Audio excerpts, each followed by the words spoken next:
Hey, welcome back to the Crowdfunding Demystified podcast. My name is Salvador Briggman, and oh man, do I have a whopper of a podcast episode here today for you. And that's because we spoke with an entrepreneur who went from living in his car to actually growing a company to more than 17 million in annual run rate. And this is for the growing app Fathom. And we actually use this episode as well and recorded that on the app. So really powerful tool, uses AI technology, and you'll learn more about that in the episode. But really what I think I took away from this is, number one, what do you got to do if you want to raise capital from the crowd? Number two, if you want to get people singing your praises, taking action, investing in your company, what do you have to do from a technical perspective in order to make that happen? And more importantly, what is the difference between crowdfunding and some of the more traditional ways of raising money? What are the pros and the cons? And why has this entrepreneur continued to go back to the crowd? Because this is not his first campaign. He's actually raised 17 million plus when it comes to his company and 2 million with this most recent regulation crowdfunding raise.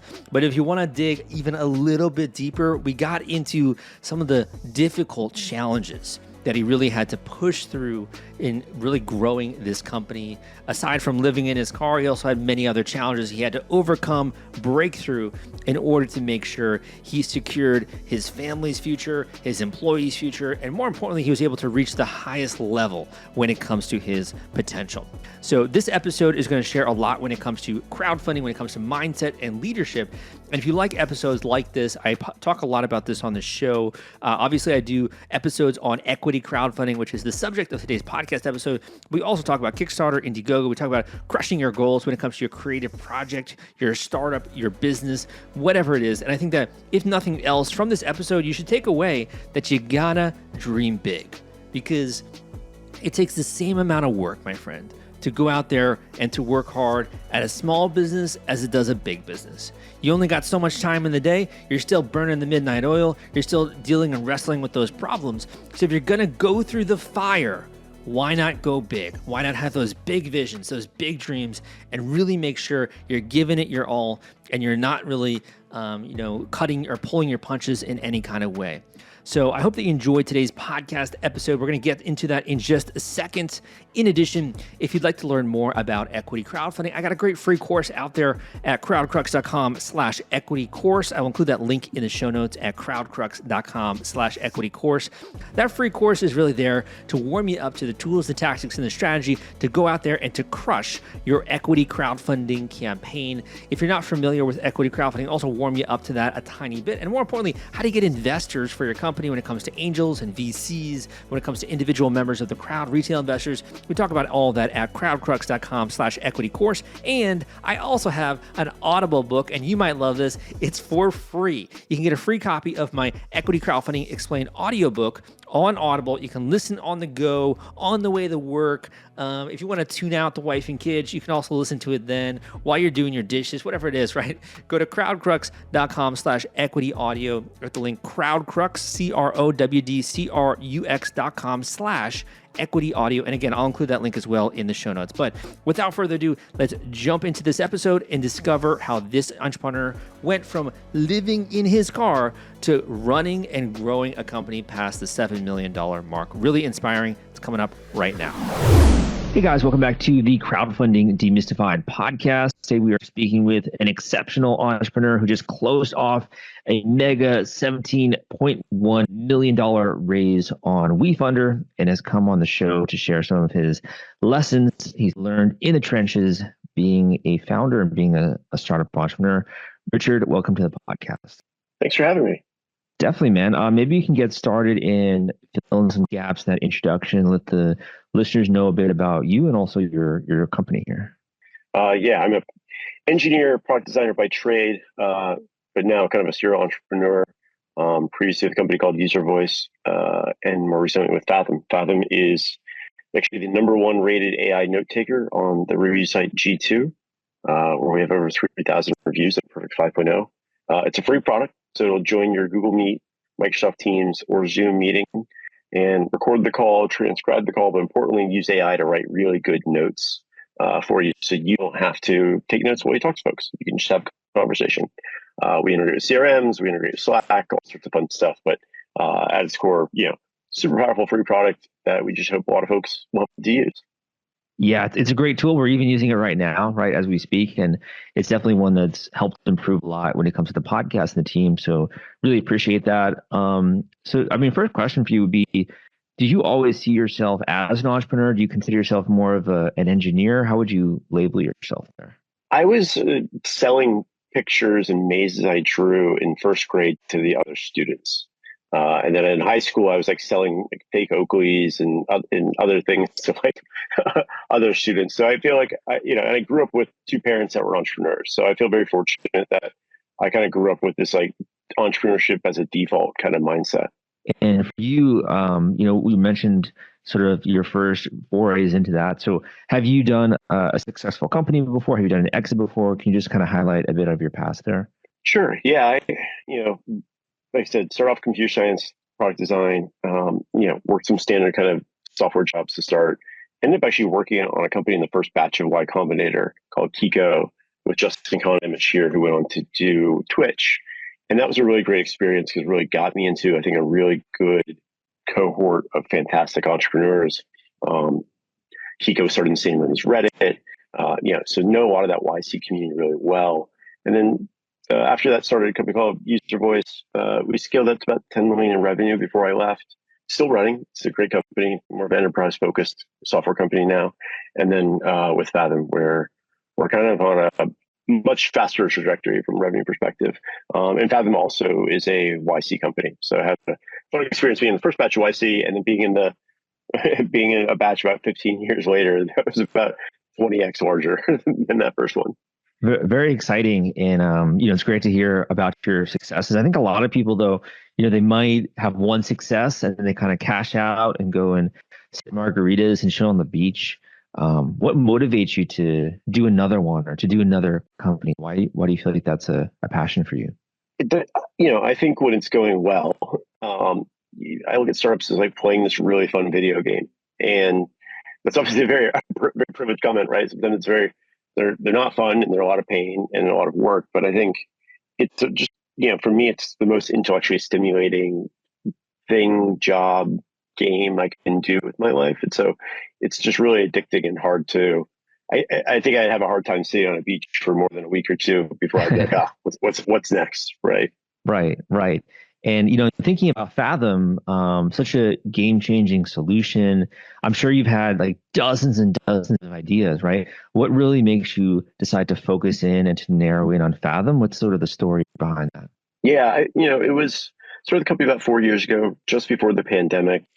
And I tend to work on startups that kind of scratch my own itch or solve my own problem. And, I had the same problem I think a lot of people do, which is I hated trying to take notes and talk to people at the same time. I was actually doing a user research for a different product I was thinking about. And in the service of doing that, I was doing 15 Zoom calls a day sort of thing, talking to potential customers and just realizing like, oh my gosh, like this product working out is okay. But what I really want is something that just takes notes for me. And obviously that's a good starting point. We built out a prototype. I could see how it could change my work life. I could see how it changed my team's work life.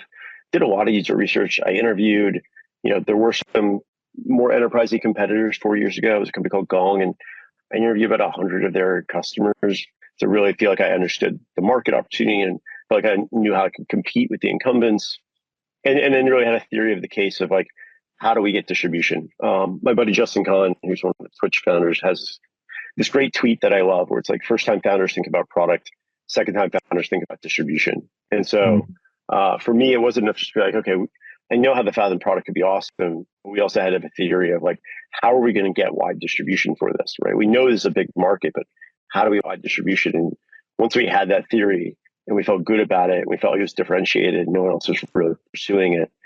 That gave me a lot of conviction to really focus, my entire life on Fathom. So it sounds like, not just getting right the product, but also the distribution was definitely key, right, when it comes to that. 100%. I think one thing that's really unique about your story is that you've involved crowdfunding. I think this is the second time in your company's history. Why decide to move and incorporate that into a way to raise money instead of doing more of like a traditional raise? What led to that decision? Part of our distribution thesis is basically that Fathom will spread kind of word of mouth, right? And, naturally it's a product you have to bring into your meetings. It's seen by other people that aren't using Fathom, right? Everyone in the meeting can see that you have this bot in there recording and taking notes for you. And so you kind of have to explain why it's there. And so we kind of feel like it's a really natural word of mouth referral loop built into the product. The other key thing for us is we gave away the product for free, right? This is a product that 4 years ago, people were charging $150 a month for, and we said, we're going to give it for free. And I kind of learned that like, it's really hard to do word of mouth companies that aren't free. And so since we had this like really strong word of mouth distribution mechanism, we thought, well, more than trying to raise money from a bunch of VCs, why don't we try to align ourselves as tightly with our users, because they are our marketing, right? And before we actually did the crowdfunding, we actually gave away equity to a handful of users. And this is an idea I got from some crypto projects. I think, I have a lot of criticism of crypto in general, but one thing I think crypto does really well is align early user behavior with the platform creators, right? They do a lot of airdrops and token giveaways to like early power users of various crypto platforms. And I was like, wait, why don't we do that for our product? And so we actually had, I think, a couple hundred people that were our earliest, biggest advocates with power users. We, gave them actual, equity in Fathom. And at some point that doesn't scale, right? You run into like limits around cap tables and SEC regulations. And so we kind of stumbled upon the idea of crowdfunding. Like, wait, we got a bunch of people that are asking to invest. Let's open this up. And I think the first time we did crowdfunding, honestly, it was not really it wasn't really for the capital, it was really for the marketing. And it started off as like let's open it up so people want to invest can. And we expect maybe we'll raise 200K. And very quickly we raised like, what was the cap that we had at that point, which is like over $1 million, right? In a matter of a couple of months. And it was just a fantastic, it kind of lived up to my hope, which is like the number of people that went like, hey, I use Fathom and I was a power user and then I was in your founders club and then I'm an investor and now I'm getting my company to, standardize on Fathom across the org. It really just, it helps us build this kind of like, big army of folks that have our back and are aligned with our mission. In thinking about that, I assume that raising money that way feels a lot different, right? Than if you just have a handful of investors. What is that like after the campaign? Like, are you regularly updating investors? Are you giving them access any kind of way to new features? Like, what's your relationship with them after the campaign is done? Yeah, it's interesting. Even before we did the crowdfunding campaign, I think we'd raised probably about $6 million through more traditional fundraising means. But even in that $6 million, we had, we didn't do the typical thing, which is go find a couple VCs and, raise most of that money from them. We actually raised mostly from angels and small checks for the same thesis, right? I want a lot of people at our back rather than one or two people that have, most of the share of the ownership. Right. And so that kind of carried over into crowdfund. And, it was interesting with our first crowdfund, we found it was like 50% Fathom users and about 50% non-Fathom users, people that found us on the Wefunder platform because we were trending and things like that. And we put a lot of thought into how we can trend and how we can do that. But I think one of the lessons learned from the first one is like, we got so much better outcomes from Fathom users doubling down, right? Like, when a random person throws in some money on you, it didn't feel like the same level of engagement or commitment as I use the product every day and I'm an investor. And so actually we actually just closed up our second crowdfund, which is, we raised a Series A this year. And we kind of have this stated mission now that anytime we do a fundraising, we're going to carve out roughly 10% of the round for investment by our users. And in this case, it was about $2 million, which we raised in about 3 weeks. But this time we did not open it up to the public. We only publicized it to Fathom users. And that's because we just saw such extreme alignment when we do that versus just, kind of average investors on these platforms. So for someone who's listening to the show, it sounds like one takeaway might be if you are growing and you're getting more users on your site or your platform or your tool, this can be a way to involve those users in the future of the startup in a way that also kind of gives them some upside. Yeah, I think the first time we did it, this last fundraise, we closed off Ash and thought it was like 3 weeks to 2 million, which is kind of crazy especially given that we didn't really publicize it. The first time, I think it took us probably, 6 months to get to like 1 million sort of thing, right? This a couple of years ago, had probably 2% of the users we have today.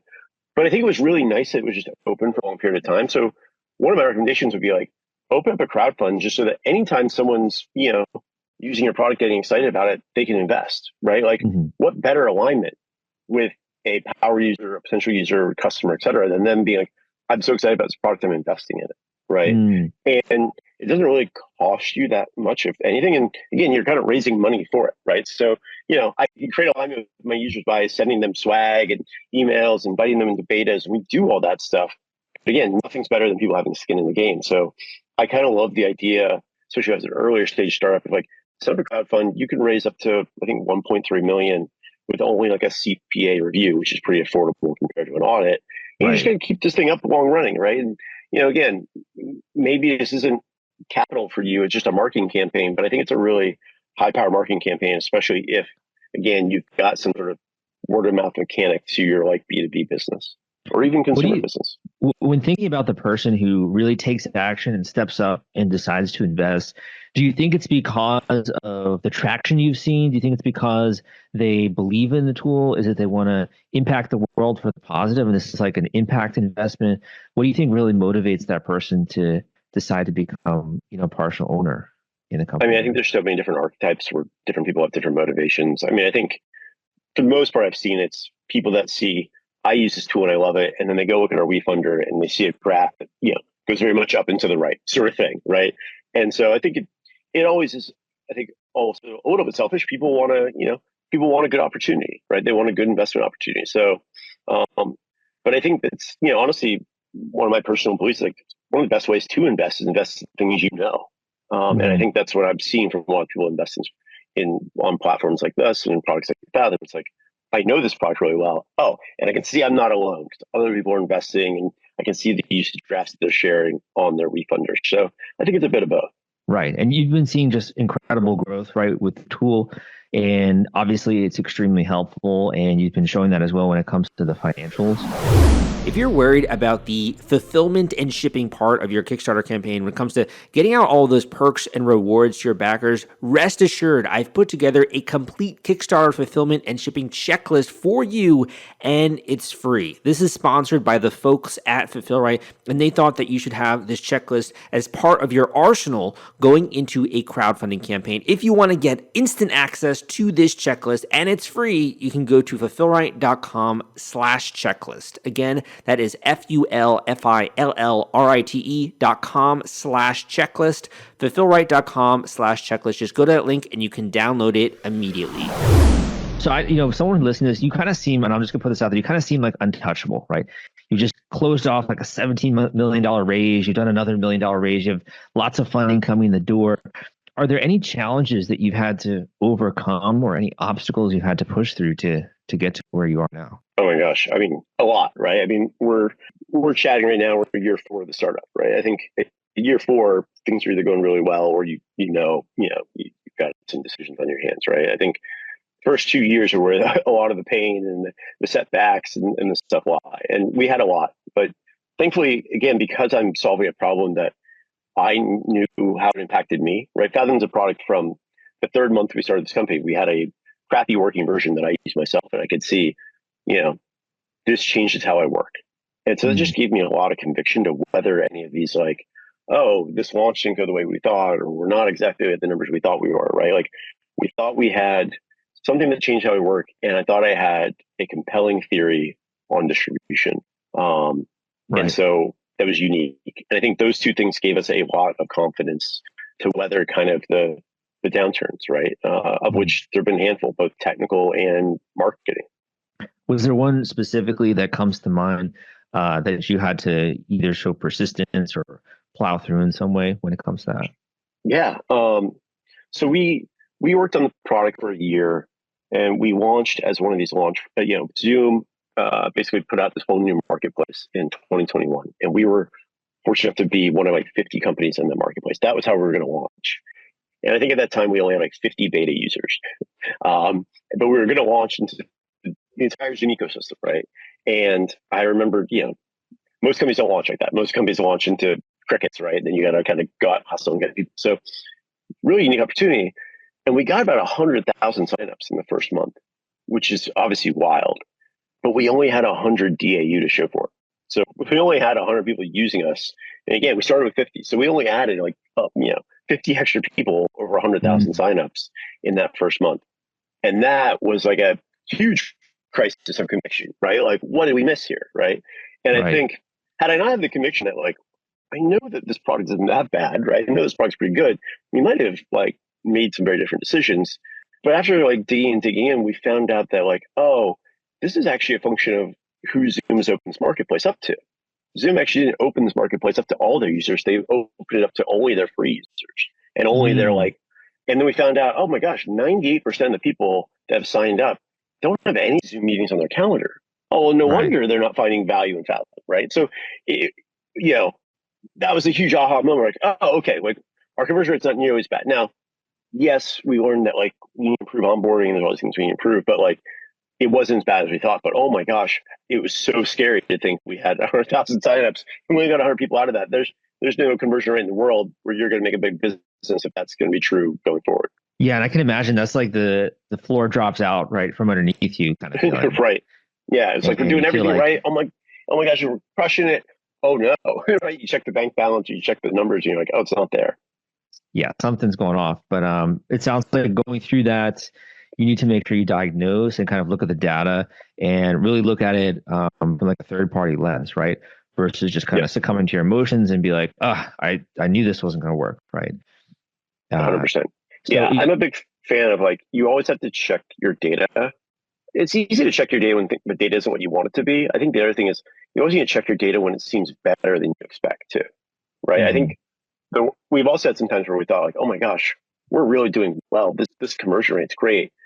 And it's easy to maybe turn, like it's way better than we thought, right? And usually it's easy to just go home and be like, all right, cool, it's way better than we thought, moving on. But I think those are the other direction is also important, right? You double click on that, like, do we do this math right? Because worst thing you want to do is build your whole business plan around something that's actually incorrect, right? And then you end up in a bad place. And I mean, flash forwarding now, looking at your page, you have so many people that are singing your praises. Like see one person here who left a comment saying, I'm using your tool. It's great. Development progress is also great. You have another person saying, I totally rely on it for business. So does my entire team. You have another person saying, I like a product which is swimming alongside whales. So it's pretty clear. I think it's a good choice that you persisted there because people are definitely loving it now. And this is the other thing I think we did have. I'm also a fan of solve one metric at a time. I see a lot of companies that are like trying to monetize and figure out user acquisition and figure out user retention. And so before we launched, we focused on user retention, right? We focused on what's not launched until we've got, a cohort of users that really stick with this. And so even though we had a terrible conversion rate, before that, we had 50, 100 users that really loved the product and were using it day in, day out. So we knew it was possible, right? We knew that we had something there. And I think that also gives you conviction of like, you could just start and find a beta group of people that use your product very regularly. Then that gives you a lot of conviction to like weather any sort of weird storm to come up when you go to distribution. Was there anything that you feel like worked really well in terms of launching the campaign on Wefunder, whether that's like an announcement or broadcasting on social media? Was there anything you feel like helped your campaign take off on the platform? Yeah, I mean, I think the first one we did, we promoted it in app, right? So we actually had banners pop up in Fathom saying, hey, for a limited time, invest in Fathom sort of thing. We did, obviously email blasts and stuff like that. And we were, I think, really intentional. I don't know if you've ever, like Wefunder, a lot of these platforms are similar to things like Product Hunt, where you need to like manufacture a lot of your momentum. So if you can manufacture a couple $100K investments from your user base, that kind of like launches your campaign and then gets you to the top of these like discovery pages on these platforms, which then give you more momentum, right? So it's kind of like all these things, you want to construct this thing where like in a short period of time, you get a ton of momentum. And so we actually, before we ever launched that campaign, we emailed our users and pre-vetted them and say, would you invest if you had the opportunity? And we only launched it once we felt like we had a critical mass that could get us that kind of like escape velocity, if you will, that doesn't get us, on Wefunder, at least you have to hit certain dollar amounts to get promos from Wefunder. And so we waited till we were like, okay, we're pretty confident we can hit the 250K mark and the 400K mark that gets us these big promos from Wefunder, which will then keep, even doubling down the momentum. So I think that helped a lot of like, don't drag it out, but have a very intentional, like big launch where you try to get a bunch of folks in the right moment, right? Make sure you launch it on Tuesday and it's not a holiday week and you do it at the right time of day and all that sort of fun stuff, right? But and you prime the pump. You told people this is coming. You built anticipation and say, great, the time to go is now, like, and make sure people feel that sense of urgency. Super interesting. And I love that idea of kind of putting on a feeler, right? Before you fully commit to the process. So that way, you know, from like a data driven standpoint, that it's going to be worth your time, right? Going down that road. One other question I had for you, and this is kind of more on the lifestyle front, is, you know, you've been successful with several startups here and you're growing one now, and, you know, being at Series A, that's a huge, huge step. It's clearly going well. How do you feel like pursuing this path of entrepreneurship and software development, how has that impacted your life, positively or negatively? Yeah, I mean, on balance, I think it's pretty positive. I think, especially, you know, I think it can be tough if you're a founder and you're surrounded by people that are not founders, right? Especially people that work more traditional, kind of like 9 to 5 type jobs. But I was fortunate, like I said early in my career, to kind of be surrounded by other founders, and so I think that put me in a good position where, like, people didn't look at me weird for how much I was working on the weekends, sort of thing. And instead, we're actually like, yeah, that's great. We're doing it too, right? You know, I think there's very different evolutions, right? Like the way I was as a founder in my 20s is very different than I am as a founder in my 40s, right? My previous company, User Voice, 15 years ago when I was starting it, I literally was like, I think there was a 6-month period I was living out of my ex-girlfriend's car and couch surfing, and I worked 6.7 days a week, sort of thing, right? And I worked until I fell asleep at my laptop and woke up and kept coding, sort of thing. And now, you know, second startup, you know, we are raising money from day one, hiring a team from day two, sort of thing. And so, you know, I think if you can, you know, in your first 2 startups, just grind, get to a point of modicum of success, you will then learn how to work smarter, not just harder.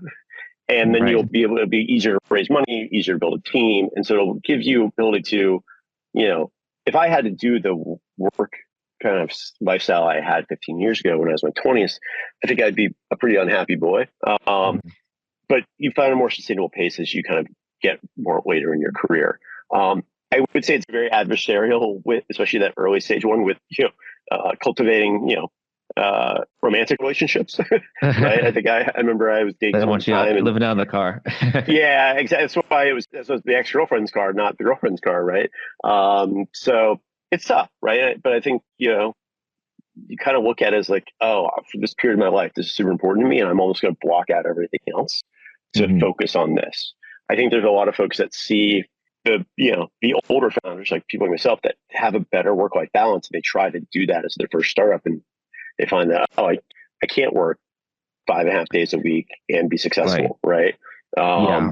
And I mean, to add on to that, one other thing I would say is, you know, that point you made about surrounding yourself with the right people and having that joint mindset sounds really helpful, especially with building the team. But also, you know, you're developing and continuing to develop a product which saves people time and makes them more efficient, so they can spend their time how they want, right?